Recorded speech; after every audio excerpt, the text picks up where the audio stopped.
चुपचाप बैठ जाओ, जहाँ जगह मिले बैठ जाओ। थोड़ा ध्यान पे बैठो, दूर दूर बैठो, दूर दूर थोड़ा हट के बैठो, जिससे कि भजन में बाधा ना पड़े, एक दूसरे का हाथ पैर ना लगे। बैठ जाओ ध्यान पर।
जय गुरुदेव।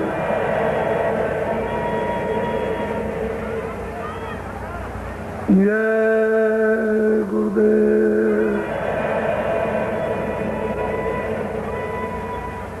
जय गुरुदेव नाम किसका।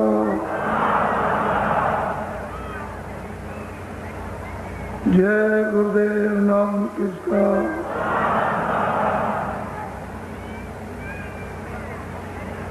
जय गुरुदेव नाम किसका।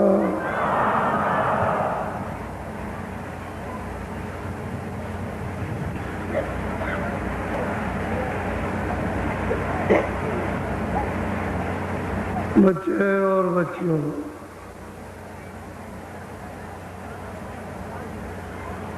आपका गृहस्थ आश्रम है।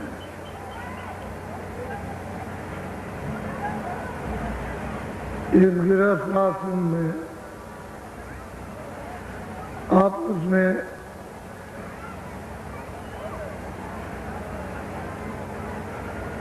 क्रोध ज्यादा मत किया करो। क्रोध चांडाल का राक्षस देवता है। सवार हो जाएगा तो बुद्धि कुछ भी नहीं करेगी, बुद्धि को नष्ट कर देगा। उससे अच्छा ये है कि पति कुछ पत्नी से कहे तो पत्नी को चाहिए चुप करे। वो दो चार बार बोलेगा, जब पत्नी कोई जवाब नहीं देगी तो चुप हो जाएगा। और पत्नी जब नाराज हो जाए तो पति को चाहिए कि घर में परेशानी की वजह से नाराज है, अपने को कुछ नहीं कहना, चुप हो जाए तो क्रोध ठंडा हो जाएगा और घर में आपस में प्रेम से रहोगे। दुख सुख गृहस्थी में अपने कर्मानुसार प्रारब्ध के अनुसार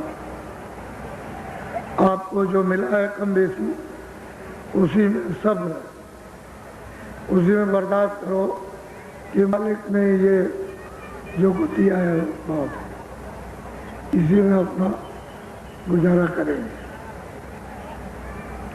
और नया काम अच्छा करो, कोई बुरा काम मत करो, अच्छा करो, तो तुम्हारी फिर कभी दोबारा मनुष्य शरीर में आना हुआ तो प्रारब्ध अच्छी बन जाएगी, तो आपको शारीरिक सुख सुविधा प्राप्त हो जाएगी। और जब तुम करोगे ही नहीं और प्रारब्ध में सुख सुविधा है ही नहीं रो, फिर क्या कर सकते। इसलिए गृहस्थी में प्रेम से मेल जोल कि हमको रहना है, बर्तन है, खटपट हो गए और थोड़ी देर के बाद। इसी तरह से गृहस्थी में यात्रा पूरी होती है, नहीं तो गृहस्थी की यात्रा बड़ी खराब है। वैसे ये आश्रम सबसे अच्छा, अगर ना समझे ये आश्रम सबसे खराब, समझ गए तो सबसे खराब। इससे बढ़ करके कोई आश्रम नहीं, क्योंकि इस आश्रम में हजारों बुराइयों से आप बचे रहते हैं और चारों तरफ से घिरे रहते हैं, और नहीं समझे तो बस सर्वनाश है। तो थोड़ा सा घर गृहस्थी में पति पत्नी, सास ससुर बहू, थोड़ा सा विचार। अगर सास ससुर कहते हैं बहू चुप, और बहू कुछ कहते हैं तो सास ससुर कुछ ना बोला, अनसुनी कर दे तो मामला सब ठंडा, और प्रेम से बोलेंगे सब खत्म। और हर वक्त गुस्ताखी रखेंगे नाराज तो मामला तो गर्म है, और तो गर्म तवा उसमें हाथ रखो भी जल जाए। तो गृहस्थी के तौर तरीके, ढंग ढांचे, उसकी व्यवस्था के अनुसार आपको रहना चाहिए।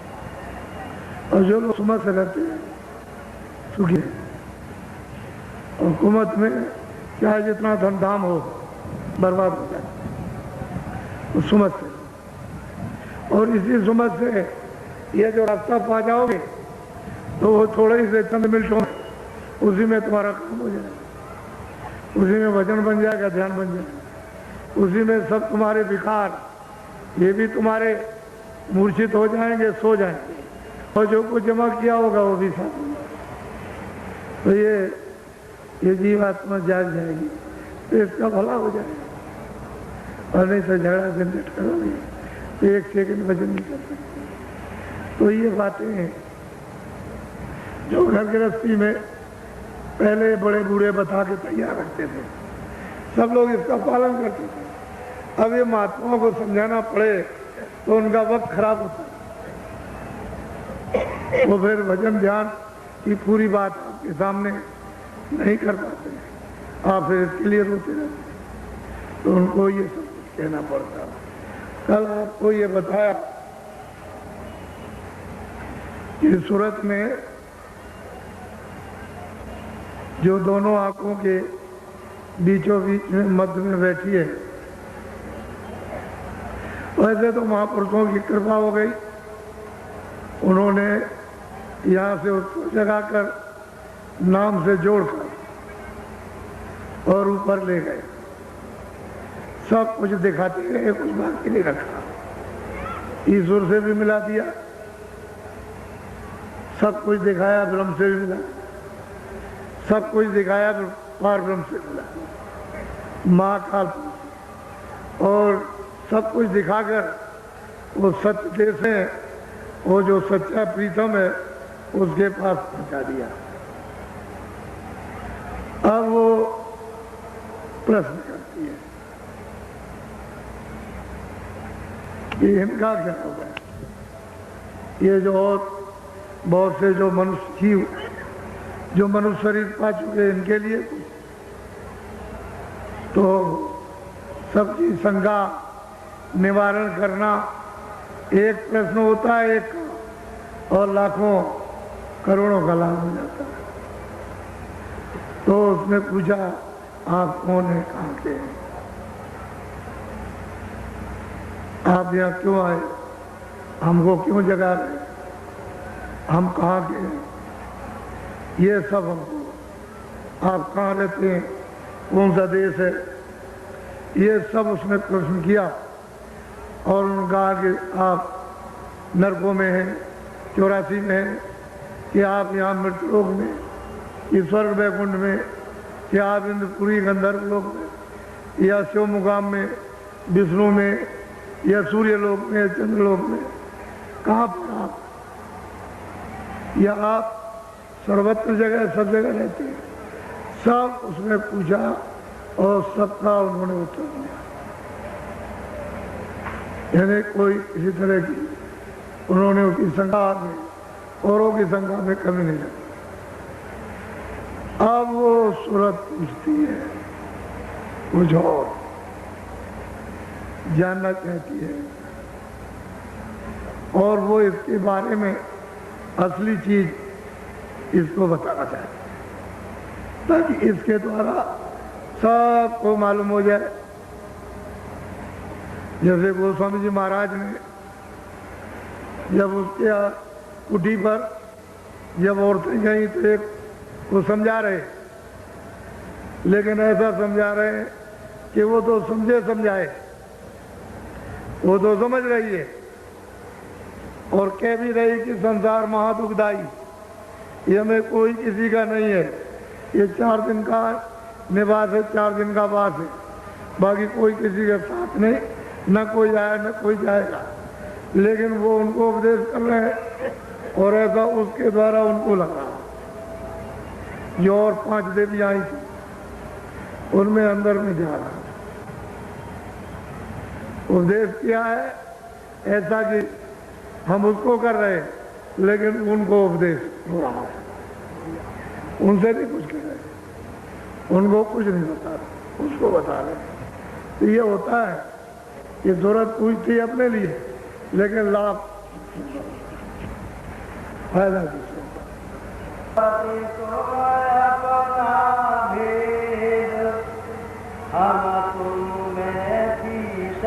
अब वो कहते हैं कि देख सूरत,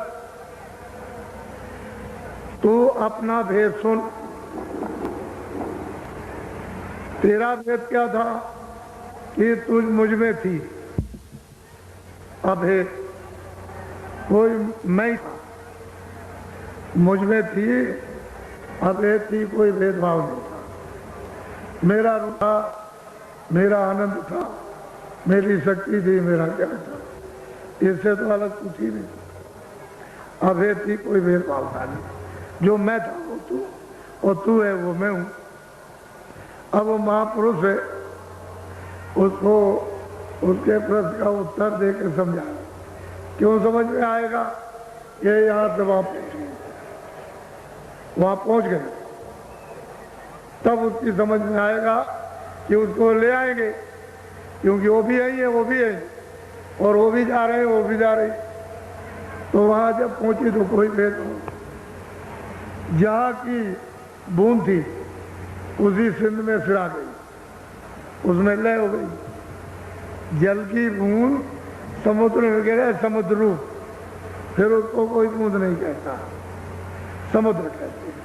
यही सूरत जब वहां पहुंच जाएगी तो समुद्र है, फिर सूरत नहीं है, बूंद नहीं, वो शब्द रूप है, और वहां सब शब्द ही शब्द है। तो कहते हैं कि देख सूरत, तू अपना भेद, तू मुझ में अभेद थी, मुझसे अलग तो थी नहीं, इस समुद्र से बाहर तो गई नहीं थी, इसी में थी। बोलो।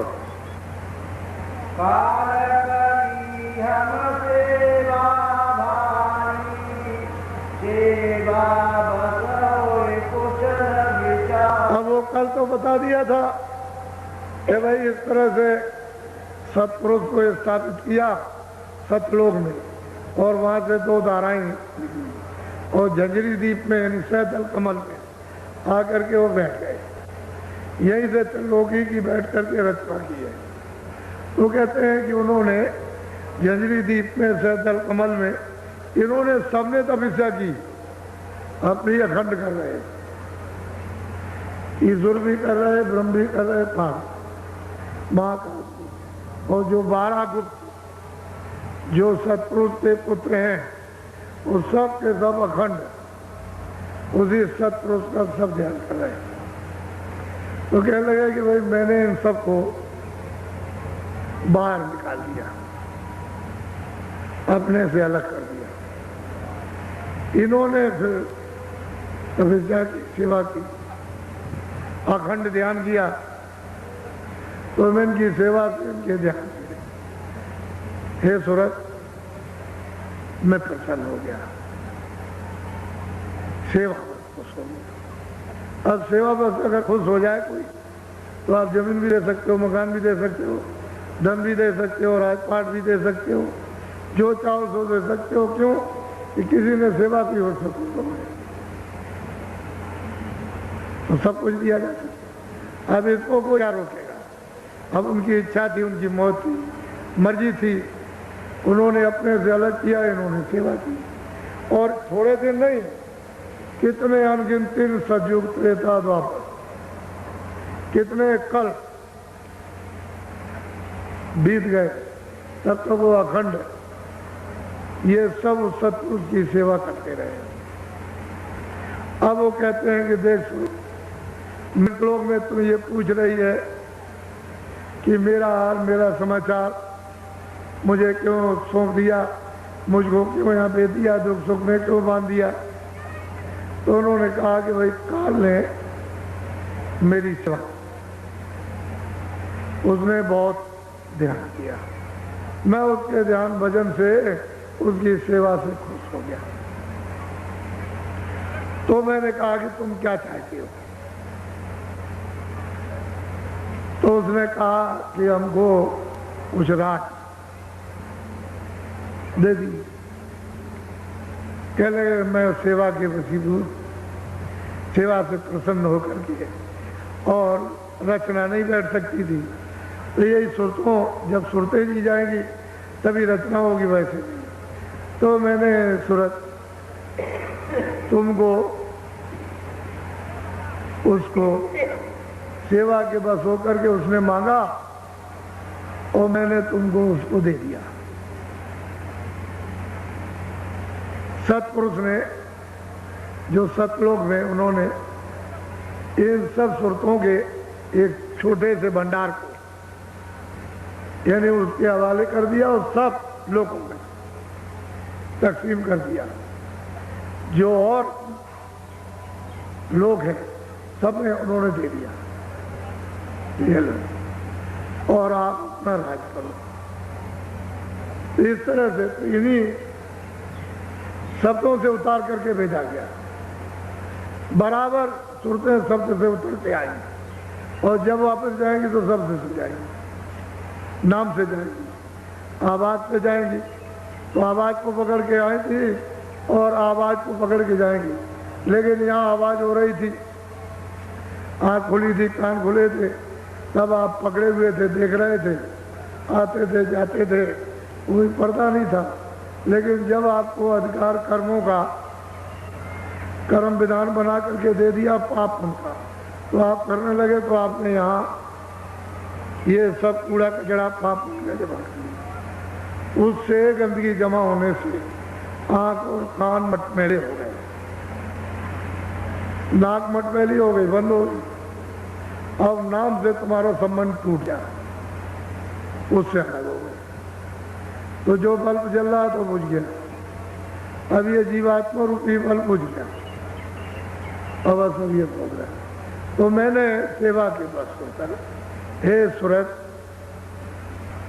उस काल को मैंने तुमको दे दिया। बोलो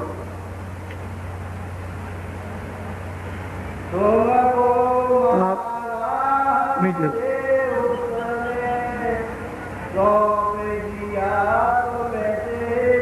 कहते हैं सूरत, ये तो दोनों आंखों के पीछे सब में बैठी है।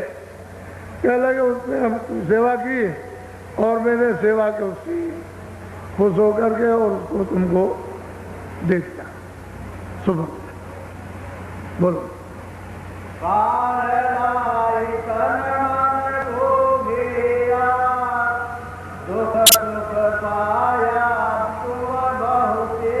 अब महापुरुष कहते हैं कि सूरत, वो मांग करके ले आया, सब मसाला उसको मिल गया, मसाला मिला करके उसने शरीर बनाया और इसमें उसको बंद कर दिया। उसने विधान बना करके और हमारे ऊपर गंदगी को जमा करना शुरू कर दिया और यहाँ तन मन में घेर लिया, गंदगी जमा कर दी। बस ये तन और बस ये सूरत यहाँ की यहाँ ही बंद हो गई, इसी जड़ में। अब उसने कहा कि तुम जो अच्छा बुरा करोगे या किया है, मैं उसकी दूसरे तन में, दूसरे शरीर में, दूसरे जिस्म में मैं तुमको वहाँ बंद करके सजा दूंगा।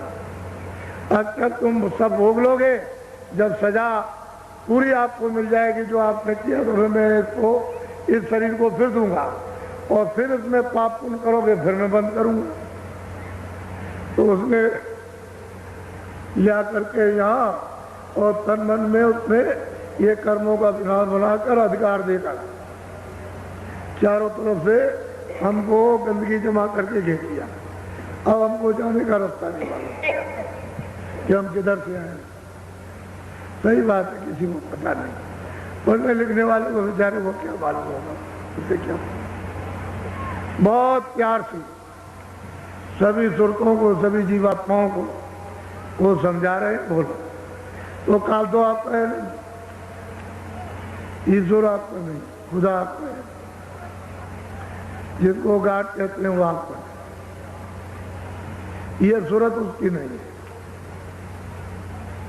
जो जब ले आया तो आपका देश नहीं, ये आपका देश नहीं है। वो मसाला ले आया, उसने मसाले को तरतीब से उसकी तय जमाई। जब वो त्रिकुटी स्थान पर ऊपर से बाजों को पकड़ करके ले आया, तो वहाँ ब्रह्म स्थान पर ले आके बैठा दिया भंडार को।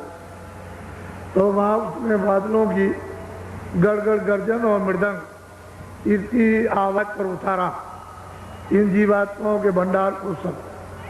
तो वहाँ कितनी आवाजें हो रही हैं ये तो वहाँ पता चलता है। जब आवाज को नीचे ले लिया तो फिर इसका बोध ये हुआ कि शब्द इस पर रूप रस करें। ये इसका ये पता चला शब्द क्या है, रूप क्या है, रस क्या है और गंध क्या है, स्पर्श क्या है।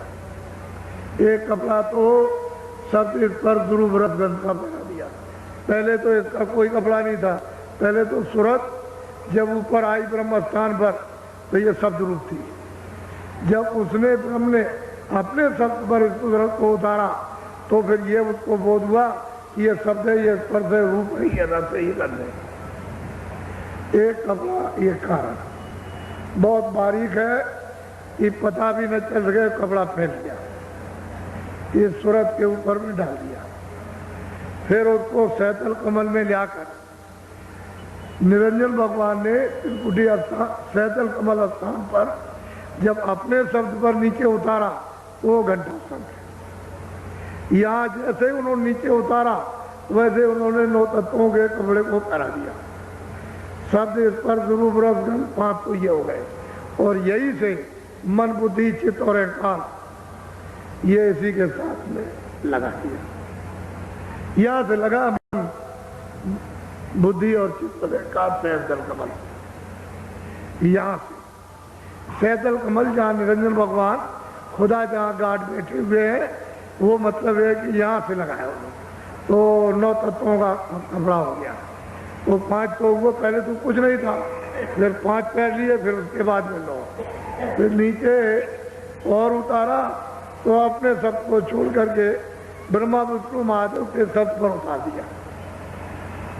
तो वो 17 तत्वों का 10 इंद्रियां चतुर्संध्याकरण मन बुद्धि चित्त और 10 इंद्रियां और 3 गुण रजोगुण तमोगुण सतोगुण ये 17 तत्वों का कमरा। अब आप ये देखिए एक के अंदर एक, एक के अंदर एक, एक के अंदर एक। जब यहाँ मृतलोक में उतार करके ले आए यहाँ तो उन्होंने 5 तत्वों का पकड़ा, जल पृथ्वी अग्नि वायु आकाश, ये 5 तत्वों का है। इसके अंदर 17 तत्व, उसके अंदर 9 तत्व, फिर उसके अंदर 5 तत्व। जब ये ब्रह्म स्थान पर पहुंचकर जब इस शब्द को छोड़ देती है और ऊपर की जब उसको आवाज मिलती है तो ये बादलों की गरज और मृदंग इसको छोड़ करके और पिंगली सारंगी जब उसको पकड़ती है तो इससे बहुत प्रिय मधुर और मीठी, बहुत प्रिय बहुत मधुर बहुत मीठी और बहुत आकर्षक आवाज। तो जैसे ही उसने उसको पकड़ा तो खोल उतर गया। जब इस खोल को उतारोगे, घंटे संग की आवाज में ले हो जाओ तो ये खोल उतर जाएगा जीते जी। ऊपर चलोगे तो फिर 17 तत्वों का खोल, जब स्वर्ग वैकुंठ पार करोगे तो 17 तत्वों का खोल उतर जाएगा। और सैतन कमल में जब दर्शन निरंजन भगवान का, 3 लोक के मालिक का जब करोगे और वहां से फिर ऊपर की आवाज पकड़ोगे तो वो 9 तत्वों का कड़ा उतर जाएगा। यही से उतरेगा, उसके उतारने का यही धाम है, ये मकान, ये जो किराए पर आपको मिला। तो जब उसको उधर से ऊपर भी उतार दिया तो फिर ब्रह्म स्थान पर पहुंची, वहां सबसे पर से रूप है रस्ते करने, उसका उस मंडल पर पूरा बोध होता है, पूरा का पूरा। जैसे ही उसने ऊपर की आवाज पकड़ी और उसमें जैसे ही लय हुई तो फौरन उधर चली गई। जब उधर जाएगी तो गुणातीत हो जाएगी।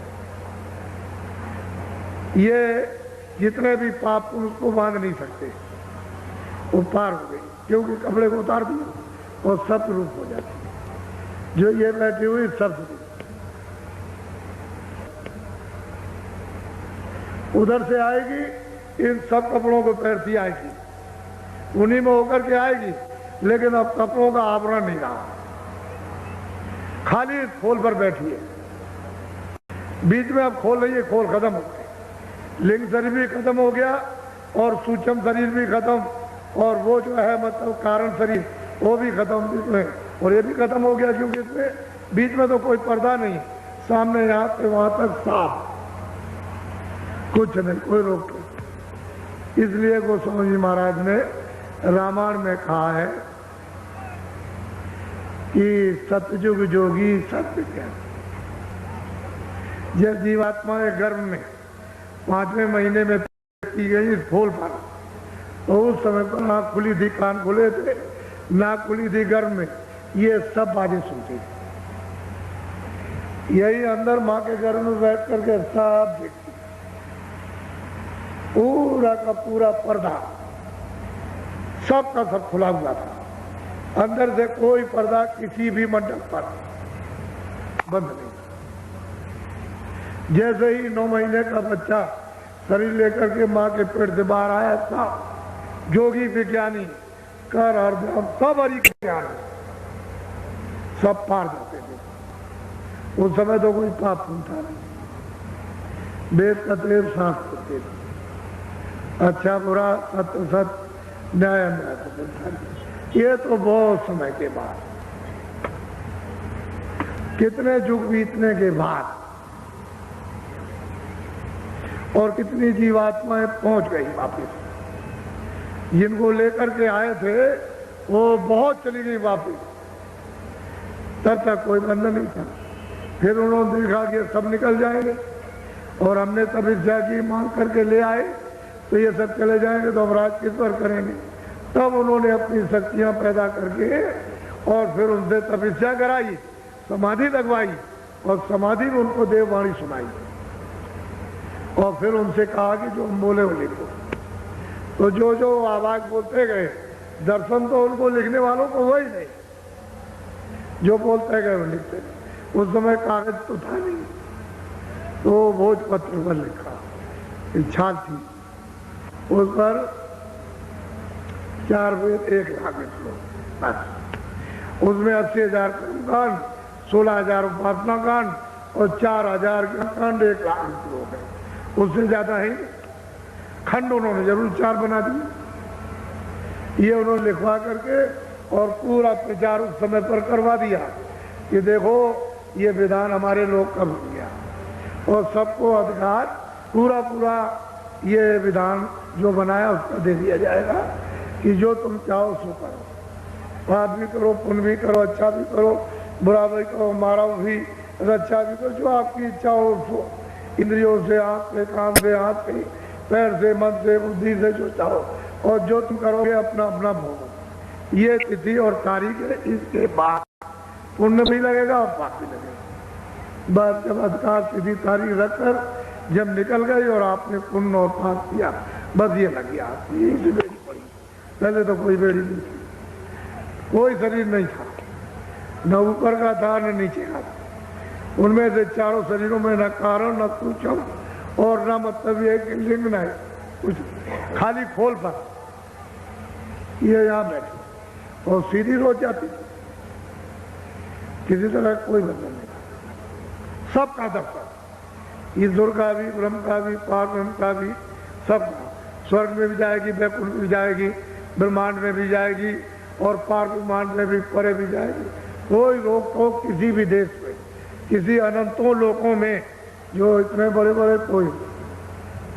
लेकिन अब जब ये विधान सुन के और आपको दे दिया अधिकार, तो आपने ये पूरे कचरे करने से ये साफ पर्दे डाल दिए।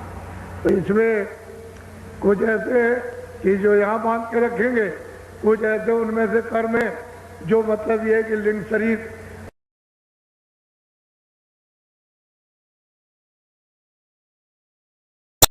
पर मतलब ये पर्दा पड़ जाएगा, फिर कुछ ऐसे सूक्ष्म शरीर पर, फिर उसका कारण शरीर पर।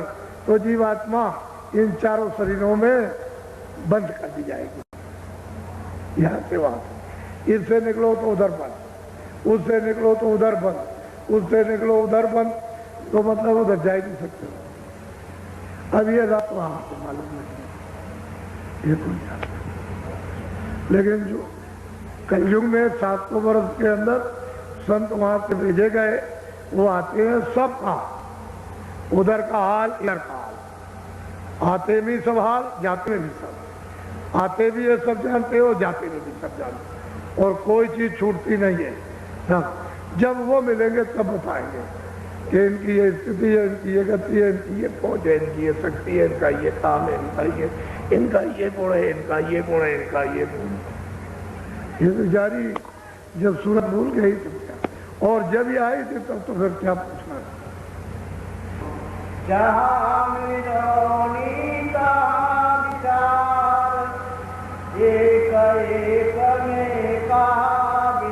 अब वो कहते हैं जहाँ मिलोनी है, अभी स्कूल की मिलोनी है तो वहाँ अलग अलग भिन्न है, जहाँ मिलोनी वहाँ विचार, और जहाँ मिलोनी नहीं है वहाँ कोई विचार नहीं।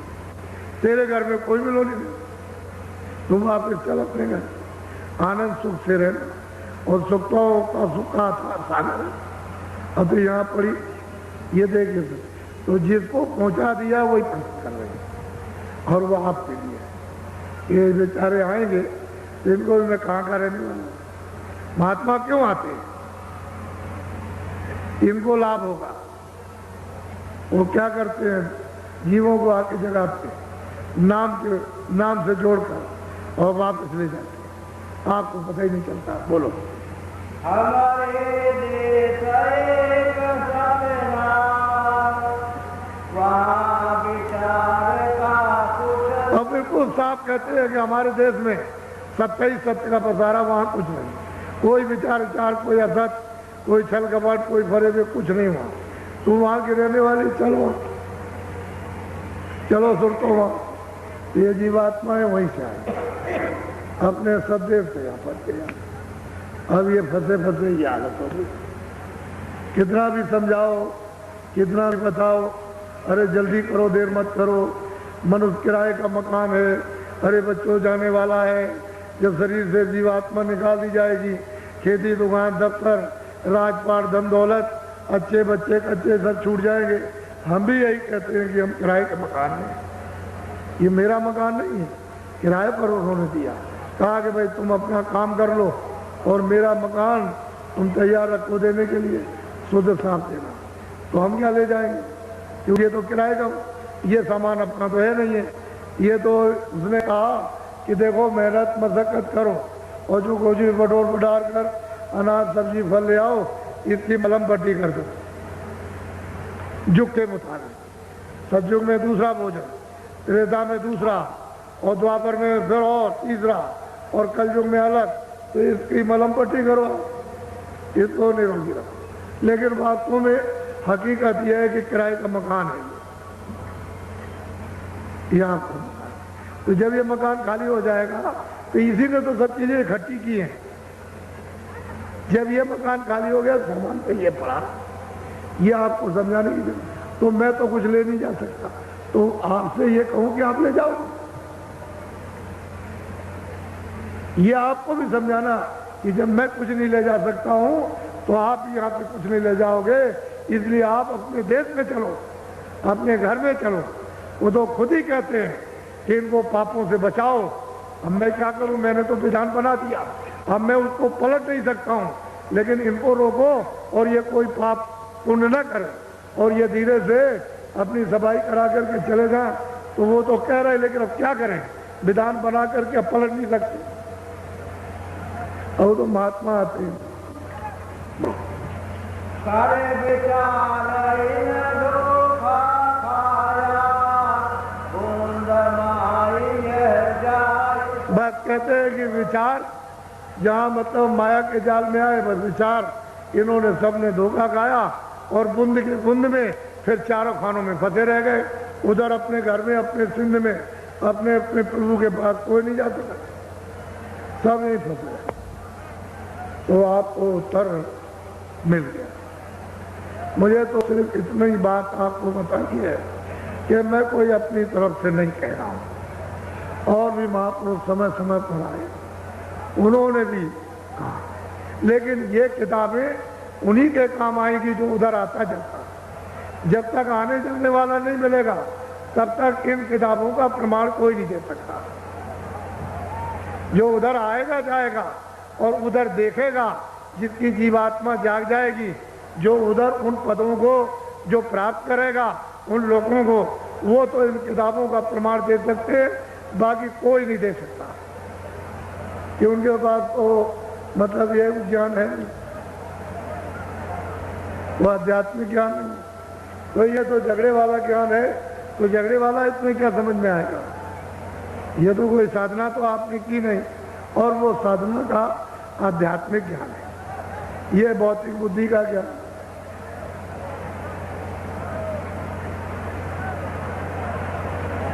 अच्छा बच्चे और बच्चियों, ये आज गुरु पूर्णिमा का दिन है। हिंदुस्तान में लोग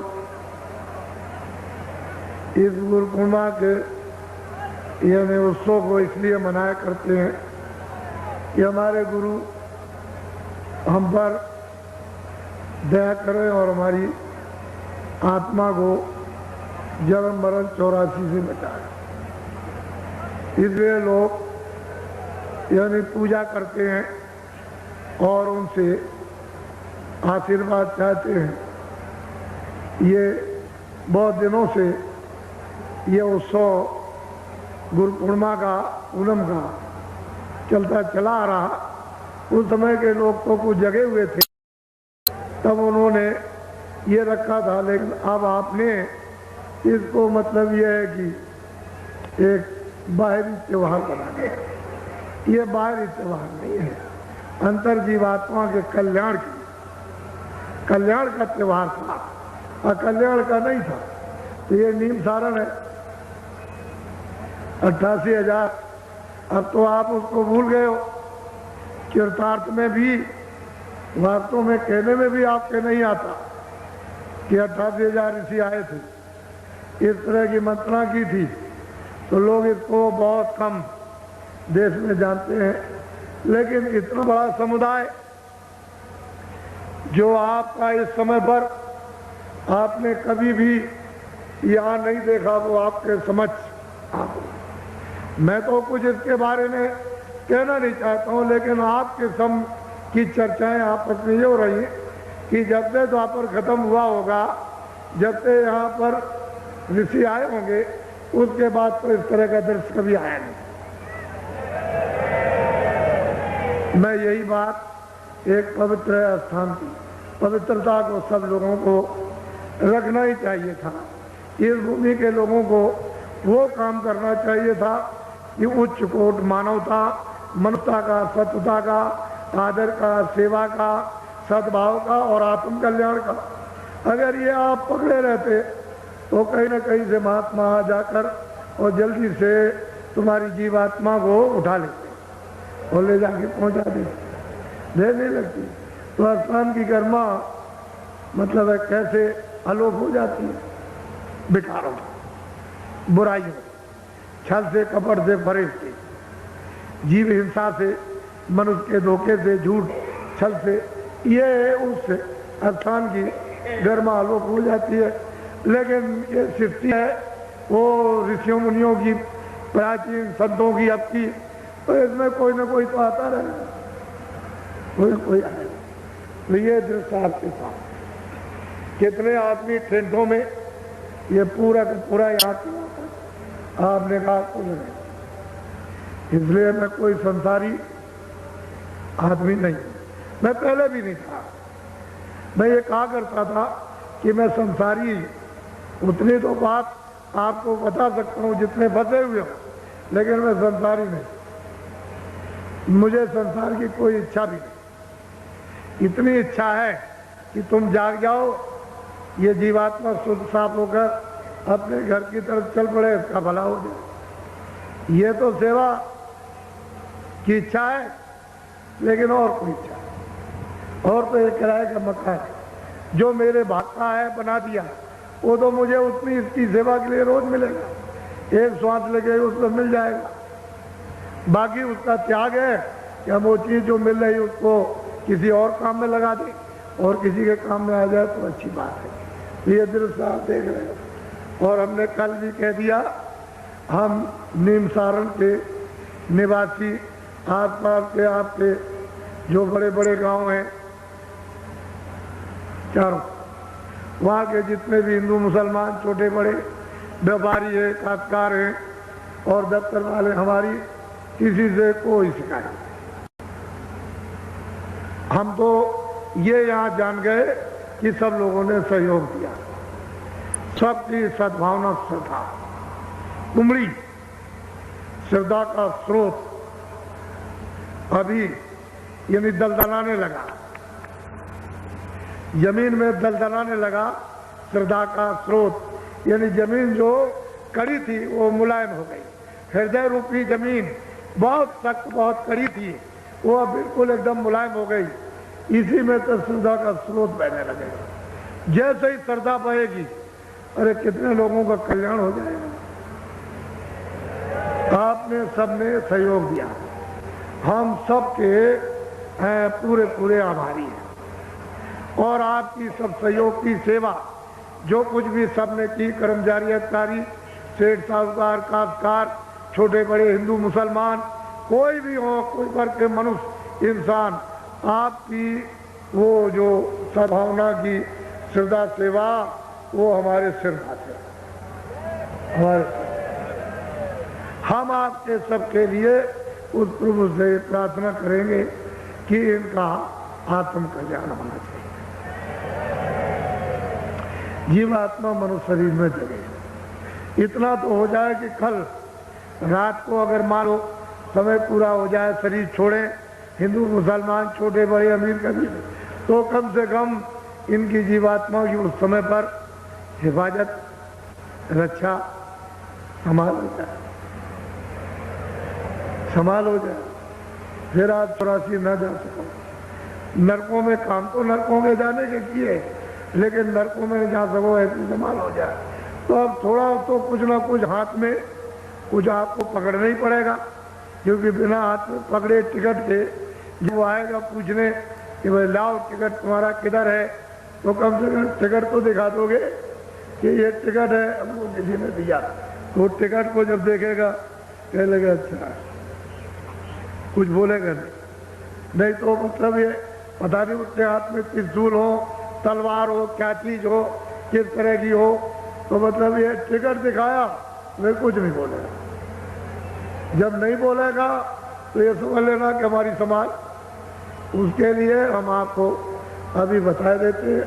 हमारा पूर्णिमा का ये 10 दिवसीय जो कार्यक्रम इसके साथ जुड़ा हुआ है, महामानव प्राचित नीम सारण की, तो आप लोग बड़ी मतलब ये कि प्राचित हमको क्षमा कर दीजिए, माफ कर दीजिए, हम अब गलती नहीं करेंगे और अब हम अच्छे काम करेंगे और हम भजन करेंगे। वो आपको भजन का रास्ता हम बता रहे हैं।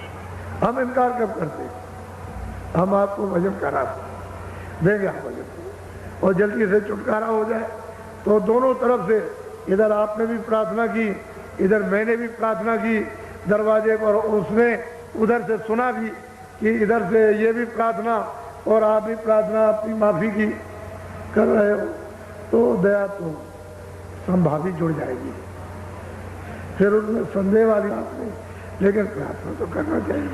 अब आप वैसे ऐसे ही करोगे तो मन से और शरीर से कुछ नहीं होता। इस जीवात्मा से प्रार्थना करो, ये हरि का दरवाजा यहाँ इस जगह, यही प्रार्थना करो और यहीं पर चेतन जीवात्मा को चेतन दरवाजे पर पटको, खटखटाओ, इस तरह से जोर से बुलाओ तो ऊपर से आवाज देगा कि सूरत ये मेरी आवाज है, तो इसको पकड़ ले और पकड़ के मेरे पास आ।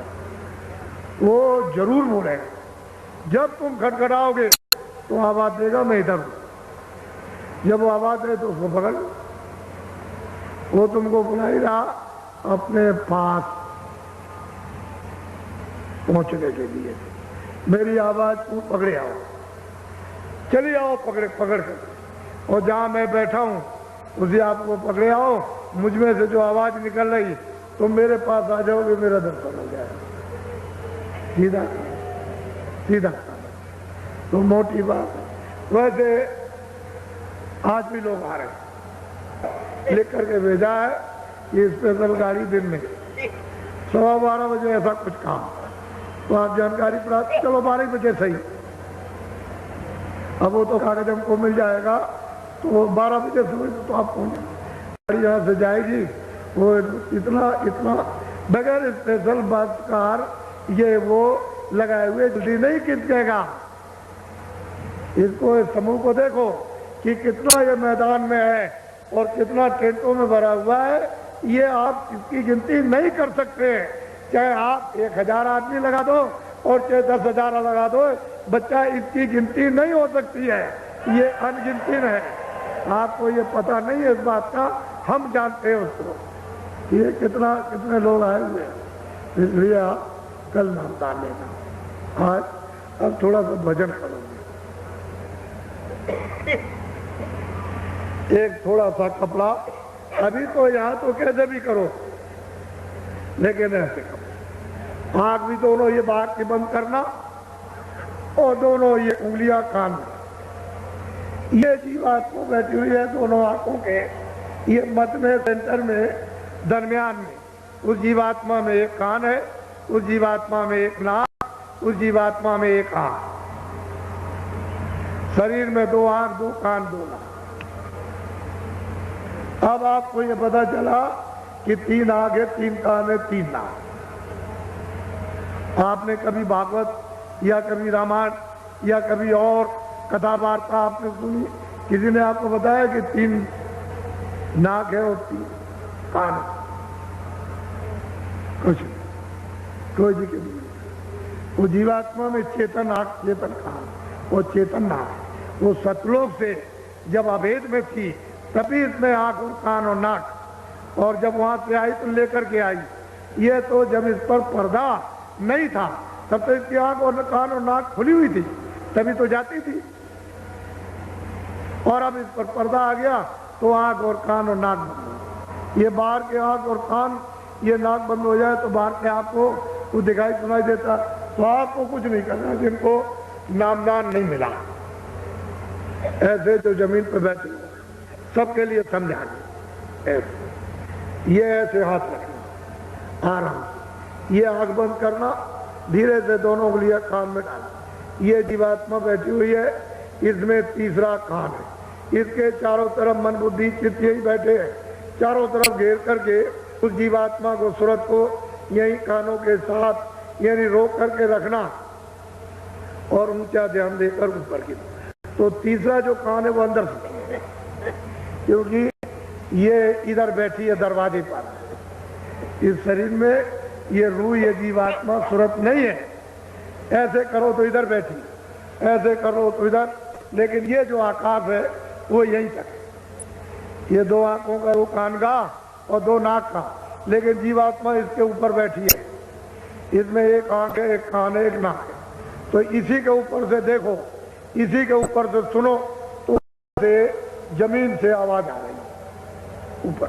सुनाई क्यों नहीं देता कि यहाँ कर्मों की सब गंदगी जमा। तो इसको दबा लिया, आंख भी बंद, कान भी बंद, नाक भी बंद।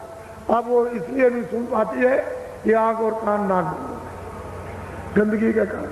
अगर ये सफाई हो जाए तो सफाई देने लगे, दिखाई देने लगे, सूंघने लगे। ये सफाई हो जाए, सामने ही तो स्वर्ग है, सीधा सामने शुरू हो जाए, सामने ही स्वर्ग की रचना शुरू होती है।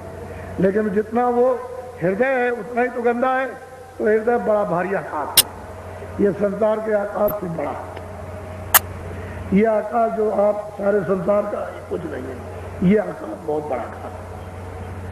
इसमें ये बैठी हुई कूड़ा कचरा जो, इसी को साफ करो, सामने दिखाओ। तो आप लोग थोड़ा सा, जो नए लोग जिनको नामदान नहीं मिला तो सुबह मिल जाएगा। लेकिन ये तो कम से कम समझो कि मेरे पास तीसरा कान है, इन दो कानों को छोड़ करके। तो ऐसे बैठ कर जब मैं कहूंगा कि आंख और कान खोलो तब खोलना। जो इक्के दुक्के अगल बगल में कोई खड़े हो, निज अपना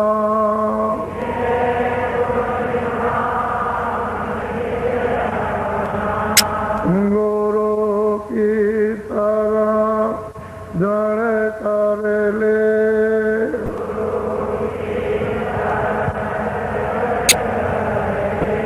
विनायक का नहीं करना।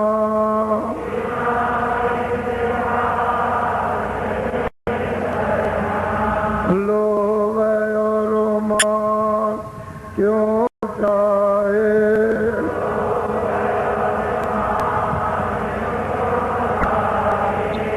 पड़ेगा फिर तुझे देना।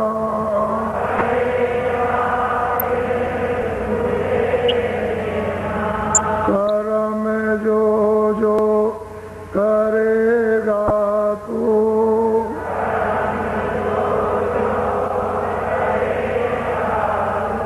वही तेरे वो ना वरना।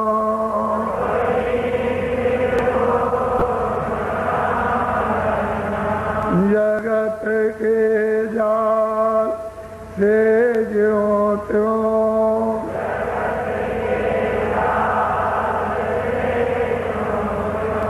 हटो मर्दान की करना।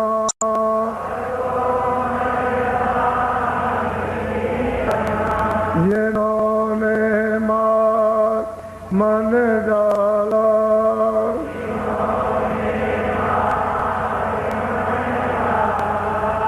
उन्हीं को तू माँ कहना।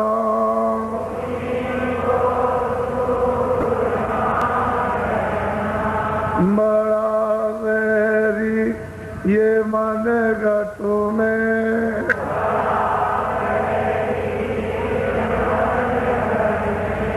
बड़ा वैरी ये मन गटू में।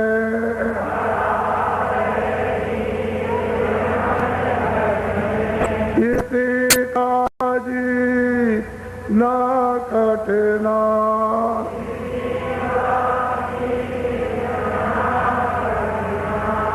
पढ़ो तुम्हें इसी के पीछे।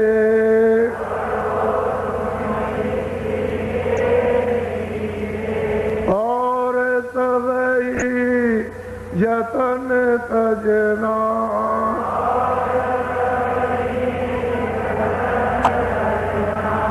गुरु की प्रीत कर पहले।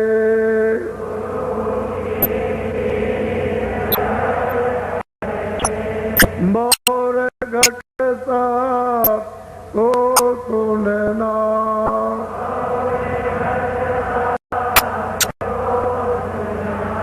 मान दो बात यह मेरी।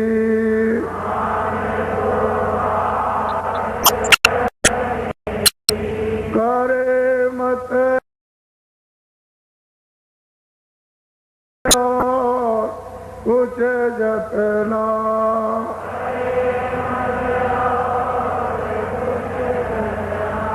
हार जब जाए मन तुझसे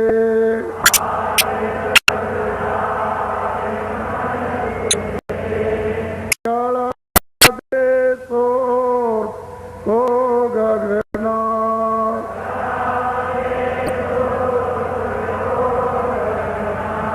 गुरु का ध्यान कर प्यारे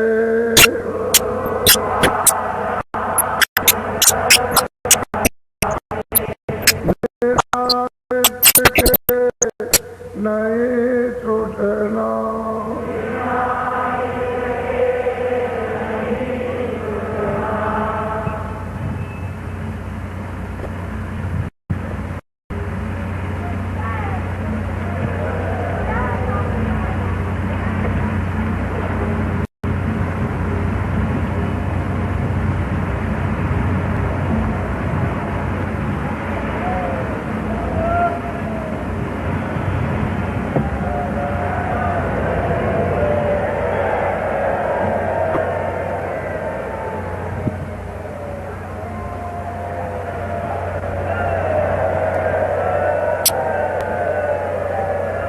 खड़े हो जाओ।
पीछे घूम जाओ।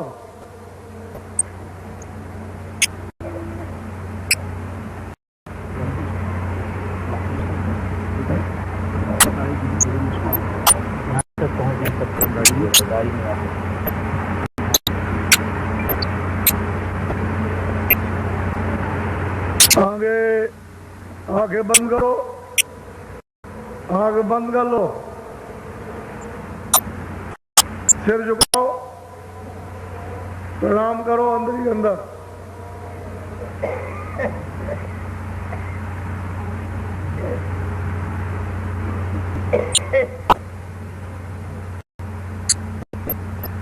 अंदर ही अंदर माफी मांगो अपने अपने कर्मों के प्रायश्चित द्वारा।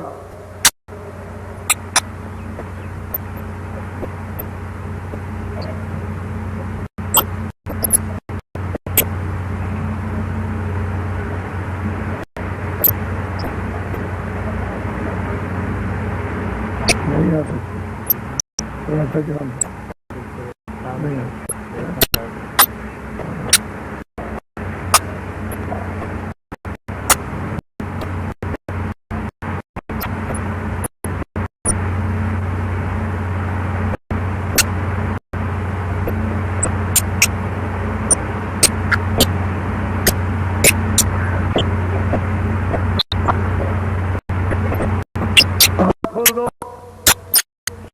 जाओ,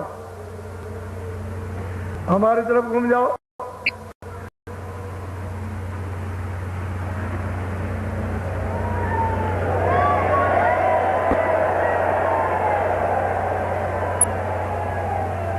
हाथ नीचे करो बच्चों, हाथ, सिर को झुकाओ, आंखें बंद करो। अंदर प्रार्थना करो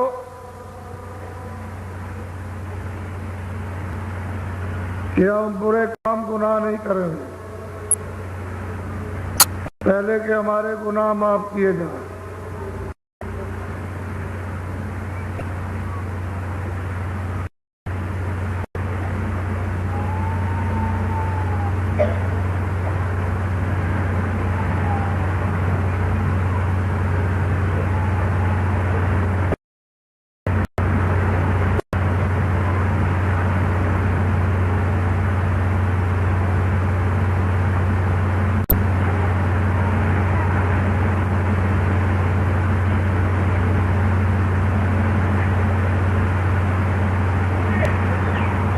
आंखें खोल दो, सीधे हो जाओ, फिर पीछे घूम जाओ।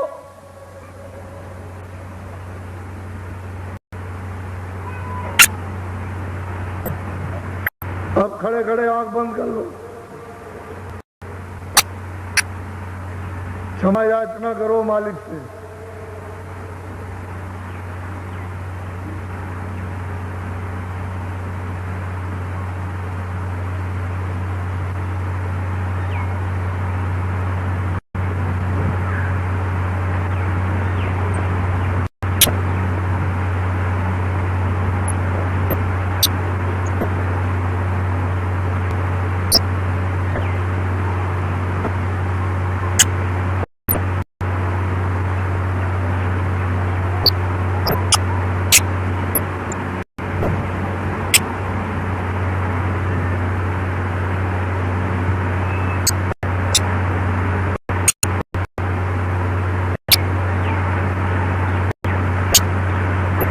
आंख खोल दो, हमारे तरफ घूम जाओ।